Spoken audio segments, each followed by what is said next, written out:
place à votre suppléant, comme il en est d'usage lorsque vous sont confiés des portefeuilles ministériels. Et ce ne sont pas les moindres, celui de la santé et de la solidarité dans le gouvernement Villepin, puis le lourd ministère du Travail, des Relations sociales, de la famille et des solidarités, j'espère que je ne dis rien, dans le gouvernement Fillon. Alors, proche de Nicolas Sarkozy, comme on dit, vous étiez porte-parole de la campagne présidentielle avec Rachida Dati en 2007, et aujourd'hui, ce sont les clés de l'UMP qui viennent de vous être confiées, voici 3 mois. C'est une longue machine dont la gestion doit être délicate. J'ai compté pas moins de 4 vice-présidents au Conseil national, 4 secrétaires généraux adjoints, 22 conseillers politiques et une quarantaine de secrétaires nationaux. Et encore, on me dit que vous avez un petit peu élagué. Il y en a moins qu'avant. Et voilà. Vous nous direz comment se porte cette vaste organisation. Et puis, vous venez de lancer la campagne des européennes. Comment se présente-t-elle pour l'UMP? Voilà, c'est la première question. Merci. Comment se porte déjà le mouvement populaire? J'aurai l'occasion de le dire dans quelques jours, parce qu'on est la veille des 3 mois. En termes d'adhésion, ça va bien, ça va vraiment bien. On se situe d'ores et déjà à un niveau supérieur par rapport à l'an dernier. Je sais qu'on est dans une société qui est très normée quantitativement, donc ça a son importance, mais l'enjeu pour moi est simple à la tête de l'UMP. C'est à la fois de relancer la dynamique militante et la dynamique politique, et c'est aussi de lancer la dynamique des idées, parce que les partis politiques ne se sont pas toujours singularisés, ne se sont pas toujours fait remarquer par la production d'idées nouvelles. Il y a eu une période, quand Nicolas Sarkozy était président de l'UMP, où il y a eu des propositions fortes qui ont tiré leur essence, leur origine dans des conventions thématiques, mais sorti de ça, surtout pour un parti politique majoritaire au pouvoir, ça n'a pas toujours été la dimension prioritaire. Donc pour moi les choses sont claires, dynamique militante et politique, et la dynamique des idées, l'une étant à relancer, l'autre étant à lancer à proprement parler.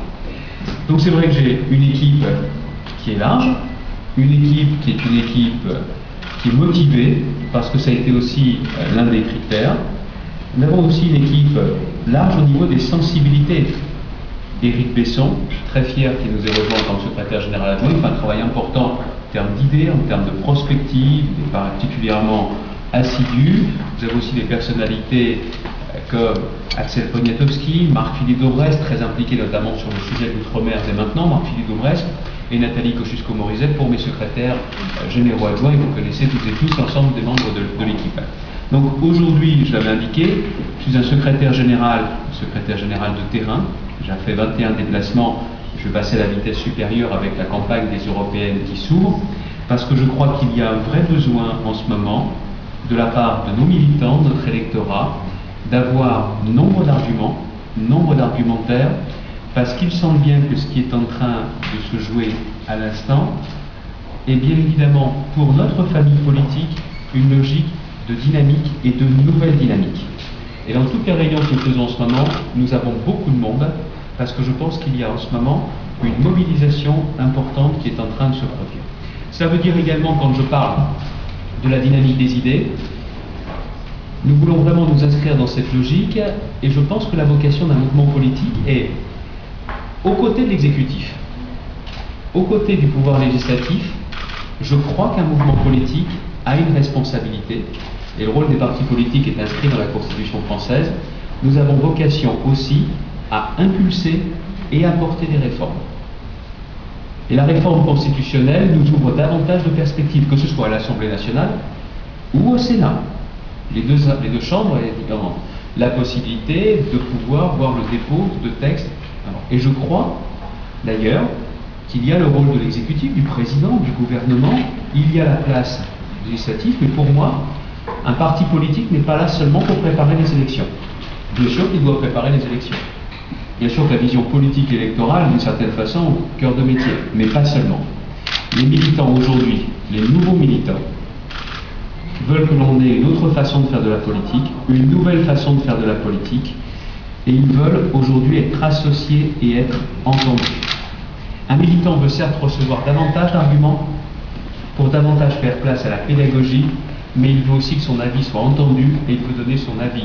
La réforme des collectivités territoriales nous avons, depuis le lancement de ce débat, plus de la moitié des départements français qui nous ont sollicité pour que se tiennent des réunions, avec par exemple Dominique Perben, Jean-Patrick Courtois, qui anime ce débat, et nous en sommes à plus de 4000 visiteurs sur le site qui s'expriment sur cette réforme des collectivités territoriales et qui se prononcent également, qui votent sur les principales orientations de cette réforme. Et nous avons décidé de lancer également avec Nathalie Kosciusko-Morizet tout un débat sur la bioéthique. D'ores et déjà, les demandes sont très importantes. Je pense qu'il y a la place aujourd'hui pour un nouveau militantisme et il y a la place pour une nouvelle façon de faire de la politique. Certains pensent que les partis politiques étaient pendant longtemps dépassés. Je suis de ceux qui pensent qu'il y a une réelle modernité aux partis politiques et c'est justement ce que l'on veut faire. Ce qui veut dire également, et je me réjouis de cette rencontre, une action bien sûr nationale importante, mais un développement également à l'international.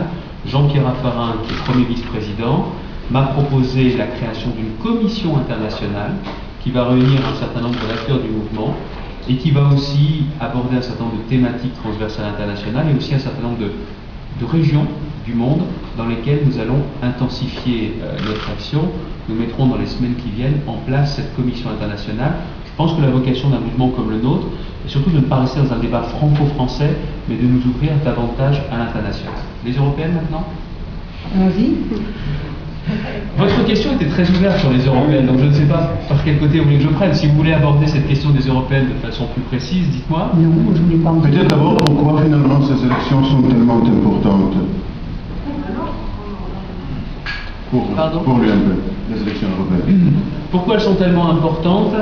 Parce que nous savons pertinemment que l'une des réponses à la crise, l'un des enjeux aujourd'hui, si vous voulez réussir, ceci se passe également au niveau européen. Je dis cela avec l'expérience qui a été la mienne de ministre et aussi de président en exercice de l'Union européenne. Pendant les 6 mois où j'ai présidé la partie affaires sociales et travail, vous savez qu'il y a le découpage en France sur l'emploi, l'une des clés de la réussite se situe bien évidemment au niveau européen. Et que si nous voulons pouvoir compter, il faut s'impliquer totalement au niveau européen. Et nous avons décidé d'un message clair et d'un message fort pour cette campagne. Quand l'Europe veut, l'Europe peut. Il y a la place pour le volontarisme politique en Europe et nous en avons fait la preuve notamment pendant la présidence française de l'Union européenne. La Géorgie, parce que l'Europe a voulu être efficace et réactive aussitôt, nous avons évité une généralisation du conflit. La crise financière, nous étions à 2 jours d'une crise financière sans précédent, d'un crack, que tous les financements interbancaires s'arrêtent. C'est parce que nous avons voulu justement bousculer les choses qu'on a pu être efficace. Mais tout ça n'était pas lié quand même tellement au Parlement européen, c'était au niveau des dirigeants européens. Et qu'est-ce qui empêche les parlementaires européens d'avoir la même énergie, d'être dans la même